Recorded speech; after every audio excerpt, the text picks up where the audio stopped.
The registration of 3 million EU nationals in Britain will begin by the end of next year, with the default position of the Home Office to accept applications, the Home Secretary has told MPs. Amber Rudd said 1,200 extra staff were to be recruited by next April to provide an easy-access registration process she promised would be completely different from the troubled permanent residency application system that has undermined confidence in the Home Office. She told MPs on Tuesday that the Treasury had so far made £50 million available to fund the preparation costs this financial year for the new registration system. The Home Office has yet to agree with the Treasury how much extra will be needed from this March 2018 to get the system underway. MPs also heard troops could be deployed to police the borders in the event of a no-deal Brexit, but doing so would be the ultimate option. I am unable to rule anything out. Any use of military would be an absolute last resort, said the Home Office's Permanent Secretary, Philip Rutman, after being repeatedly pressed by a member of the Commons Home Affairs Committee. Rutman also said the recruitment of 300 extra Border Force staff was now underway and they could be fully trained and in place by next September. Our intention is to deal with preparations at the border through the Border Force, he said.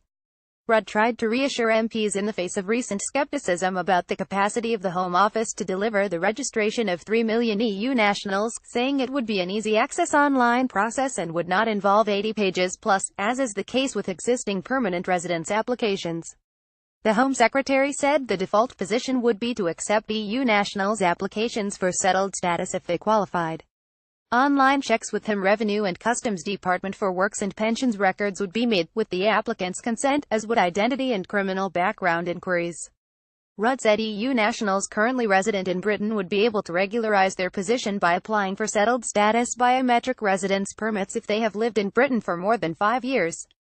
Those who fail criminal record checks, are unemployed or fail identity checks may be rejected. The Home Secretary confirmed the details on the rights to family reunion of EU nationals in the UK have yet to be agreed in the negotiations. These include the introduction of minimum income thresholds to bring in non-EU spouses into Britain.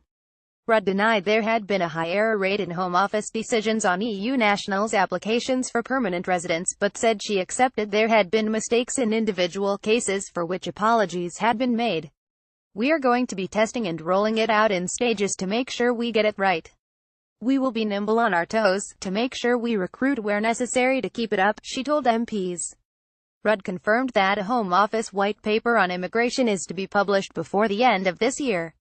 A leaked draft published by The Guardian said all new EU migrants would be granted temporary residence permits for up to 2 years after Brexit, apart from those who qualify for a highly skilled permit, which would last 3 to 5 years. Activists campaigning for the preservation of rights of EU citizens say they do not want the Home Office involved in the registration process, as the department could not be trusted to not make mistakes and ruin people's lives. The 3 Million campaign group reiterated its position, outlined in a letter to the European Commission in August, that the rights of EU citizens was not an immigration matter and should not be supervised by a government department that erroneously sent about 100 deportation letters to EU nationals this summer. It's very worrying that the Home Secretary is denying that the Home Office had a high error rate when processing EU citizens' application for permanent residence, because lessons must be learned and apologies must be made to start rebuilding trust, said Nicholas Hatton, the campaign's co-founder. At the moment, the 3 million has no confidence in the Home Office registering 3 million people, and this is one of the key issues with the proposed settled status the British government is trying to agree in the Brexit negotiations with the EU. The European Commission and the European Parliament have sided with EU citizens living in the UK and have insisted that the European Court of Justice continues after Brexit to have oversight of the rights of those settled in the UK before the country leaves the bloc. Elmar Brok, a German MEP from Angela Merkel's CDU party, told BBC 2's Newsnight programme that the UK had to agree to the principle of citizens' rights that was sustainable, and that it was not just a question of British law and British courts having oversight of their post-Brexit rights. The UK is hoping its offer to write the final deal on rights for EU citizens into law will satisfy concerns across Europe.